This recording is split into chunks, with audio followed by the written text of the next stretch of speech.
Labor law includes all the rules of law governing the conditions under which persons may work under the control of other persons, called employers.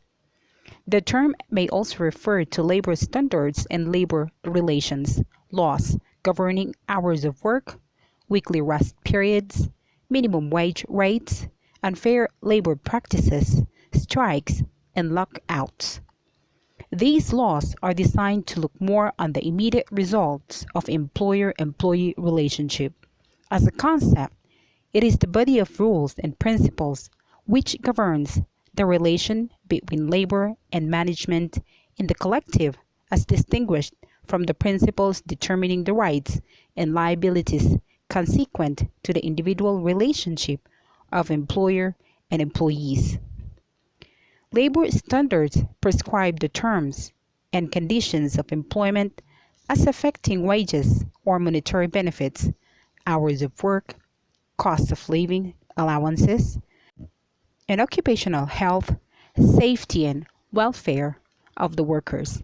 On the other hand, labor relations is used to denote all matters arising out of employer-employee relationship involving the concerted action on the part of the workers, which is usually related with right to self-organization, collective bargaining, and negotiation processes. Labor relations is all-embracing to include labor standards, benefits, which are proper bargaining issues, that is, within the domain of labor relations.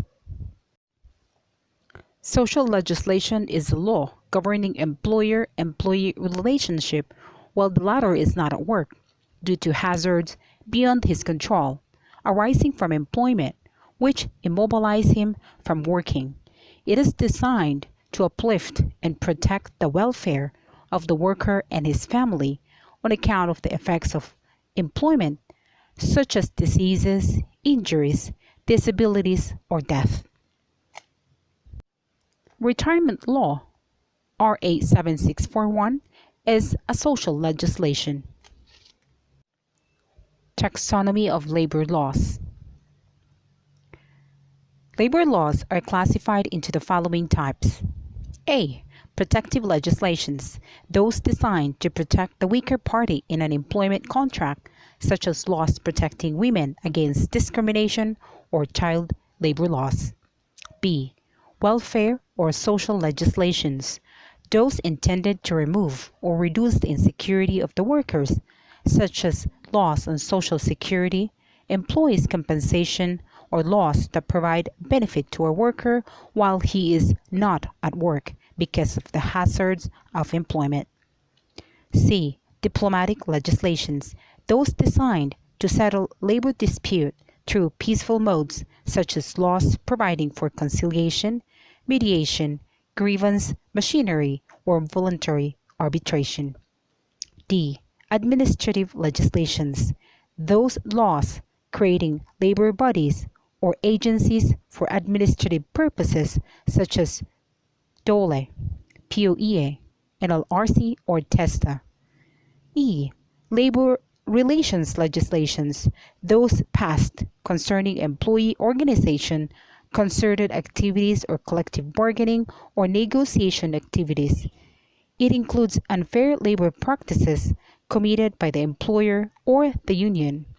And finally, labor standards legislations, those passed prescribing minimum requirements relating to wages, hours of work, cost of living allowances, and other monetary and welfare benefits, including occupational, safety, and health standards. Labor law and social legislation distinguished. Both terms may be used interchangeably. The distinctions are: labor law is more direct in its application as it affects directly actual employment such as wages. Labor law is designed to meet the daily needs of a worker. Labor law covers employment for profit or gain. Labor law affects the work of the employee. And regarding benefits under labor law are paid by the worker's employer, while benefits in social legislation are paid by the government agencies administering the program, such as the Employees Compensation Commission. Social legislation governs the effects of employment, such as compensation for injuries and death. Social legislation involves long-range benefits. Social legislation affects the life of the employee and covers employment for gain or non-profit.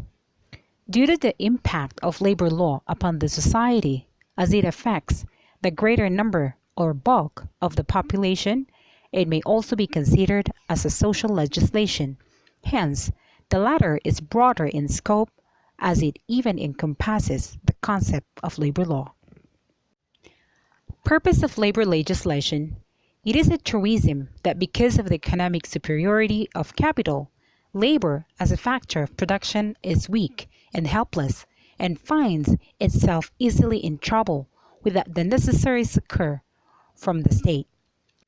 The state, in the exercise of its police power, which is the power to prescribe regulations to promote the health, morals, peace, education, good order, or safety and welfare of the society, should enact wholesome and reasonable laws to preclude a feeling of discontent which may lead to violent and bloody upheavals among workers who constitute the bulk of the population of the state. It has been observed that it is during times of prolonged or severe unemployment that stability of an existing organization is most likely to be threatened by revolutionary movements.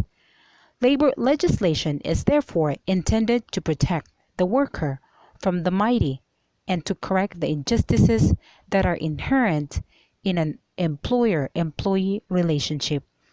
Labor legislation provides the set of restrictions upon the worker in his relationship with the employer and vice versa in order to maintain industrial peace and harmony, thereby promoting industrial democracy. Ultimately, the primordial purpose of labor legislation is to promote the welfare of the people based on the Latin maxim Salus populi est suprema lex. The welfare of the people is the first law. Sources of labor laws. Sources of labor laws may be classified into two types, primary and auxiliary. The first category includes the Philippine Constitution, legislations passed by Congress, decisions of the Supreme Court, implementing rules and regulations of the Department of Labor and Employment, decisions of quasi-judicial bodies such as the NLRC and ILO conventions. The second includes opinions of the Secretaries of Labor and Employment and Justice, reports, debates, hearings made and conducted by Congress, labor law reviews, labor law and social legislation textbooks, opinions of legal luminaries, and foreign laws and decisions. Legal basis for labor and social legislation.